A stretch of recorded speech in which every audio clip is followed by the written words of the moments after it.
नमस्ते छात्रों।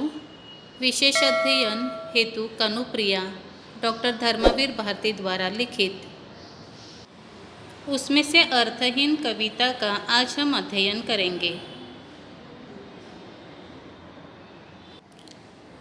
आधुनिक काल के रचनाकारों में डॉक्टर धर्मवीर भारती मूर्धन्य साहित्यकार के रूप में प्रतिष्ठित है।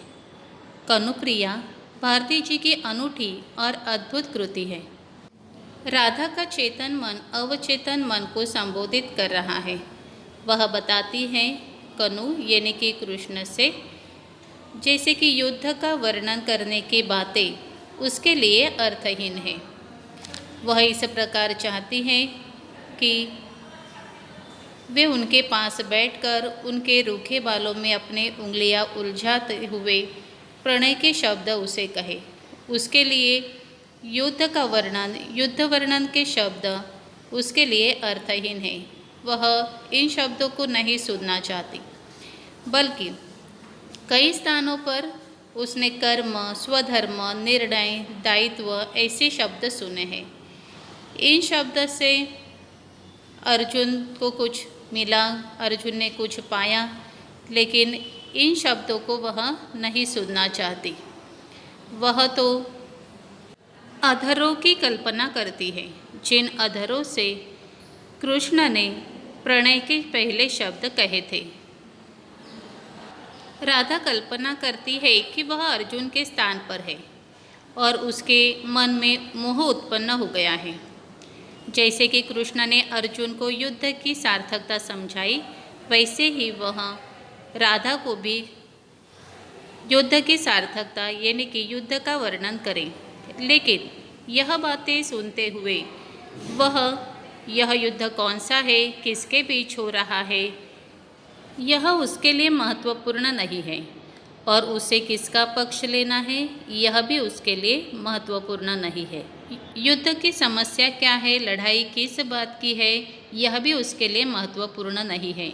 उसके मन में तो मोह उत्पन्न हो गया है कि कृष्ण उससे समझाएंगे, युद्ध का वर्णन करेंगे, कुछ बातें कहेंगे, और यह बातें वह सुनना पसंद करती हैं।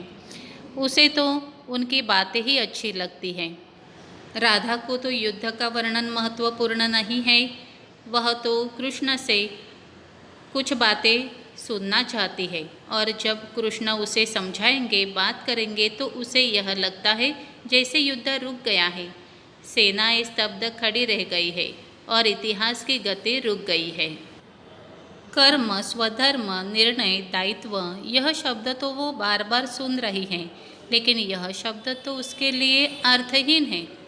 वह यही शब्द कृष्ण के मुँह से सुनकर वह इस प्रकार से उन शब्दों को समझ रही है कि कृष्ण तो प्रणय की ही बातें कर रहे हैं, यानी कि कृष्ण जो शब्द कह रहे हैं उन शब्दों पर उसका ध्यान नहीं है। उसके मन में जो विचार है, वह विचारों से वह समझती है कि यह सारे शब्द प्रणय के ही है। राधा बताती है कि कृष्ण प्रणय के ही बातें कर रहे हैं और प्रणय के एक एक शब्द को कृष्ण समझ रहे हैं और राधा उन शब्दों को पी रही है। काव्य पंक्ति में बताया है, और तुम्हारा तेज मेरे जिस्म के एक एक मूर्छित संवेदन को धधक रहा है। इसका अर्थ है कृष्ण का संपूर्ण व्यक्तित्व राधा के ऊपर जैसे छा गया है। कृष्ण से मुंह से आने वाले जो शब्द है, वह राधा को इस प्रकार से आभास करते हैं कि यह शब्द रजनीगंधा के फूलों की तरह टप टप झर रहे हैं। जैसे शब्द उनके मुंह से निकलते हैं, वैसे ही रजनीगंधा के फूल एक एक के बाद झर रहे हैं। राधा बताती है कर्म, स्वधर्म, निर्णय, दायित्व, यह शब्द कृष्ण के मुंह से जब बाहर निकलते हैं तो राधा को यह शब्द इस प्रकार सुनने पड़ते हैं, राधन राधन राधन, यानी कि उसे अपना ही नाम उन शब्दों में सुनाई देता है। राधा बताती है कृष्ण के मुंह से निकलने वाले शब्द अगणित है, यानी कि असंख्य है, लेकिन उसका अर्थ मात्र एक ही, मैं, केवल मैं। यानी कि राधा। वह बताती है, कुछ भी शब्द मैं सुनूं, लेकिन उसमें तो सिर्फ उसे अपना नाम ही सुनने के लिए मिलता है। इसलिए वह बताती है, जो शब्द सुनने पर उसमें उसका नाम ही मुझे सुनने के लिए मिलता है, उन शब्दों से राधा को ही इतिहास कैसे समझाओगे? कनु यानी कि कृष्ण।